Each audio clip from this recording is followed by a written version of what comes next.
তো hello' guys, প্ৰথমে ভোগালী বিহুৰ হিয়া ভৰা শুভেচ্ছা জনালোঁ মোৰ ফালৰ পৰা আপোনালোকলৈ। আৰু আজি মই আছোঁ বৰ্তমান চিমলিতলাত খুৰাহঁতৰ ঘৰত।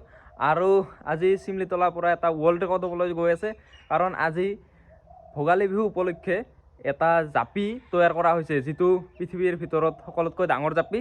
তো আজি সেইটো চাবলৈ গৈ আছোঁ, আৰু এই মোৰ লগত লগৰকেইটাও যাই আছে। তো আপোনালোকে চাই থাকক কি তাতে দেখা পাওঁ। তো বলক তেন্তে। চিন্ময়হঁতৰ ঘৰত আহিলোঁ মই, আৰু এইবাৰ যাম গোটেইকেইটাই একেলগে দুটাই। আৰু সি ক'লা কি মোৰ বোলে বগা স্পৰ্টিংটো ভাল লগা নাই, তো ইটো পিন্ধিলোঁ এইবাৰ। গাইজ কেনে লাগছে ক'বচোন, চা না।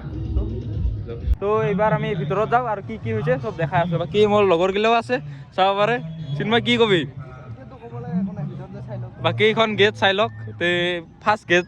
আৰু এই চাইডে গোটাই আৰু এই মানে গামচা গামচা দিয়া আছে আৰু এনেকৈ মানে ভিতৰক লাগি যাকে। বাকী এইখন ফিল্ডখনৰ নাম হ'ল জয় বাংলা ফিল্ড, য'ত এই জাপিটো বনাইছে। আৰু দেখাই আছোঁ মই বৰ্তমান ইপিনে যাই আছোঁ। ইখন এখন গেট, পশ্চিমে সূৰ্য মাৰ গ'লে পূবে উঠে। মানে সিখন আগত মেইন গেট, ইখন ছেকেণ্ড গেট। আৰু এইখনৰ পৰা আহি কেনে দেখা পাব আপোনালোকে জাপিটো। চাওক কিমান ডাঙৰ এটা জাপি, চাওক। আমি অসমীয়া তো ভাবি চাওক কিমান ডাঙৰ জাপি হ'ব লাগিব, কিমান ঔষধ আছে, কিমান ধুনীয়া হৈছে, একুৰেট হৈছে একদম। ইমান ডাঙৰ জাপি হ'লে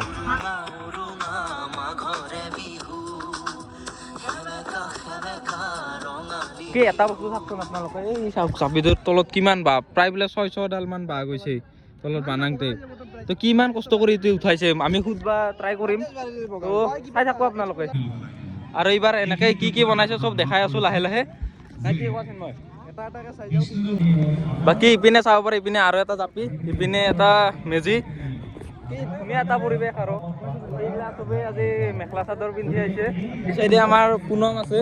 পুনম কি ক'বা তুমি, কেনে লাগছে? বহুত ভাল লাগছে। ৰিল বনাই থকা দেখা পালো আৰু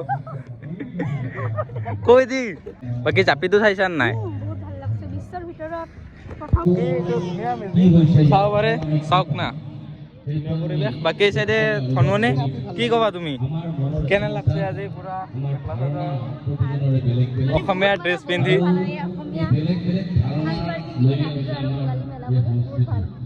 এটাতো বহুত বস্তু বনাইছে, চবত চাই তোমাৰ কোনটো বস্তু ভাল লাগছে? মুকলি মঞ্চ, মুকলি মঞ্চ। আৰু এইটো চাইড গাঁৱৰ মানে পৰিৱেশ দেখাবলৈ যত্ন কৰিছে।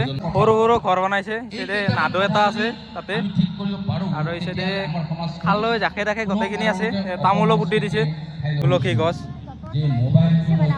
অসমীয়া সংস্কৃতি হয় ইয়াতে, মানে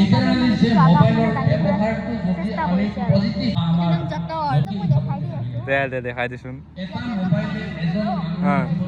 বাহ, হাল বাবা জানা নাই আৰু? বাহ, কোৱা এইটো কোৱাটো আছে বহুতৰ। যে কি নহওক দেখাবলৈ চেষ্টা কৰিছে, সেইটোৱে ডাঙৰ কথা। গাঁৱলীয়া পৰিৱেশটো দেখালোৱে। আৰু ইপিনে আছে মানে কিবা উন্মোচন কৰিছিল হয়তো সেই চাইডে। চাওক এইখিনি কি ধুনীয়াকৈ বনাইছে, বিধান চিধান দি দিছে একদম নেচাৰেল বনাবৰ কাৰণে। আৰু ইপিনে মুকলি মঞ্চ, চাওক এইখন মুকলি মঞ্চ।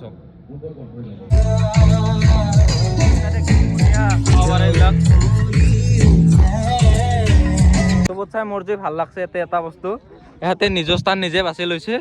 তো এতে ফটো উঠব বোলে না কি কবিছিল? মই এটা বস্তু চাম, এইটো কি টেকন'লজিত বনাইছে এইটো।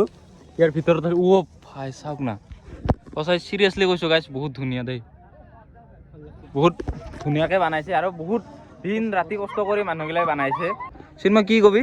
মানে গোটেইগিলাই মানুহ কাম কৰি কেনে ৰাতি ইয়াতে জিৰণি লৈ কেনে আৰু ৰাতিপুৱাৰ পৰাই কাম আৰম্ভ কৰে। সেইকাৰণে ভিতৰত এইখন বিছনা ৰেডি কৰি থৈ চাওক, দিছে। কোনোবাই শুয়ে আছে চাগে। তো এই চাইডে আৰু বহুত কম্পিটিশ্যন দেখা গৈছে। এতিয়া আৰ্ট কম্পিটিশ্যন হৈ আছে বৰ্তমান, আৰু পিঠা চিঠা মানুহৰ কম্পিটিশ্যন হ'ব। এইবিলাক চাওক, আৰ্ট কম্পিটিশ্যন চলি আছে বৰ্তমান। কি কি হ'ব দোষ কম্পিটিশ্যন? অলপ বহুত কম্পিটিশ্যন হৈ আছে, লাৰু পিঠা, তাৰপিছত ডেন্স কম্পিটিশ্যন, আৰ্ট কম্পিটিশ্যন আৰু বহুত কিবা কিবি হৈ আছে। আৰু কালিকলৈ কোনদিনাকলৈ চলি থাকিব এইটো? সেইটো 15 তাৰিখলৈ চলিব। ধুনীয়া। বাকী লাৰু পিঠা মানে কম্পিটিশ্যনটো চাব লাগিব, লগতে খাব লাগিব, নে কি কোৱা ধনমনি? একদম খোৱাটো মেইন। হা, আমাৰ ঘৰত যাবই আছে আৰু মাতছা আমাক? অঁ আচ্ছা, এটা ফুল ফুল দিছে গাইছ, বিহু বুলি বিহু বুলি। এইটো ফুল মোক খপাত লগাই আছে ন, চুলি চুলি কৰি দিলোঁ। ফটো একদম বেয়া হৈ আছে, ইমান ৰ'দ দি আছে। বঢ়িয়া ধুনীয়া তো মোৰ লগত আছে বৰ্তমান মুখ্য কাৰ্যবেক্ষক তো কি ক'ব আপুনি ইমান কষ্ট কৰি এইবিলাক বস্তু বনাইছে কি ক'ব হয় হয় এইকেইদিনতো আমাৰ মানে বাইক দিওঁতে ভাগৰে যিয়ে নহওক আমাৰ যিটো আমাৰ এই আটম টকাৰী সজা যিটো প্ৰক্ৰিয়া আমাৰ যিটো ভোগালী মহোৎসৱৰ চতুৰ্থবাৰ্ষিক প্ৰক্ৰিয়া এই প্ৰক্ৰিয়াটোত আমাৰ ল'ৰা বিভিন্ন সদস্যসকলে প্ৰায় 1.5 মাহতকৈ অধিক কষ্ট পৰিশ্ৰমেৰে বিভিন্ন আমি কাৰ্যসূচী ৰূপায়ণ কৰিবলৈ বিভিন্ন বস্তু আমি নিৰ্মাণ কৰি উলিয়াইছোঁ তাৰ ভিতৰত মুখ্যটো আছিল আমাৰ বিশ্ব অভিলেখৰ জোখেৰে বৃহৎ জাপি নিৰ্মাণ 103 ফুট ব্যাসৰ এইটো জাপি আৰু এইটো বিশ্ব অভিলেখৰ কাৰণে আমি বিভিন্ন স্থানত যোগাযোগ কৰিছোঁ অনলাইন কৰা হৈ গৈছে আৰু এই যোৱাকালি এইটো দাৰ উন্মোচন হৈ গৈছে ৰাজা বৰুৱাৰ দ্বাৰা এই জুবিন গাৰ্গৰ মুখ্য সহযোগী ৰাজা বৰুৱাৰ দ্বাৰা এই জাপিটো উন্মোচন কৰা হৈছে কালি বহুত হিউজ মানুহ হৈছিলে আৰু এই জাপিটো মুখ্য যদিও ইয়াত বিভিন্ন আমি বস্তু কাৰ্যালয় গৃহকে ধৰি চেল্ফি পইণ্ট 40 ফুট উচ্চতাৰ মেজি সাংস্কৃতিক মঞ্চ য'ত নেকি ৰৈ বিনালেৰ বেকগ্ৰাউণ্ড চিনাৰীৰে আমি সাংস্কৃতিক মঞ্চখন বনাইছোঁ সন্মুখত ঘেৰ বনাইছোঁ তাৰপিছত আমি পৰস্পৰাগত ঘৰ বনাইছোঁ য'ত নেকি সামাজিক ব্যৱস্থাটোৰ আমাৰ জীৱন ধাৰণৰ প্ৰণালীখিনি আমি দেখুৱাবলৈ ৰাইজক সক্ষম হৈছোঁ তো এইখিনি গাইজ চাই কেনে ওলালোঁ আমি গোটেইকেইটা আমি এতিয়া মাছ মাৰিব যাম আমি ইয়াতে বোলে মাছ মাৰিব যাই চান কি ঘৰত যাওঁ আৰু ৰাতিৰ পৰিৱেশ দেখি আছোঁ আমি আৰু ৰাতি আহি গ'লোঁ এই দিনত যাই কেনে আৰু ৰাতিৰ পৰিৱেশ চাওক না কি ধুনীয়া জাপিটো চাওক কি ধুনীয়া লাগে কি মৰম লাগি আছে জাপিটো আৰু কিমান মানুহ হৈছে চাওক না চিন্ময় ৰাতি আহি যাত কেনে লাগি আছে ভালে লাগি আছে লাইট ধুনীয়া না মুকলি মঞ্চ এতিয়া জুই থৈছে ধুনীয়াকৈ তো গাইজ চবত চাই মোৰ এটা বস্তু ভাল লাগছে দিনতো ভিডিঅ' বনাই আছিলোঁ কিন্তু মানে ৱৰ্ল্ড ৰেকৰ্ডটো সম্পূৰ্ণ হোৱা নাছিল এতিয়া হৈছে চাওক এতিয়া লিখা আছে দ্য আপকামিং জাপি 2026 চিমলিতলা গোৱালপাৰা আছাম তো গাইজ মজা আৰু পিছফালে জাপিটো চাওক কি ধুনীয়া লাগি আছে আৰু ৰাতি পৰিৱেশ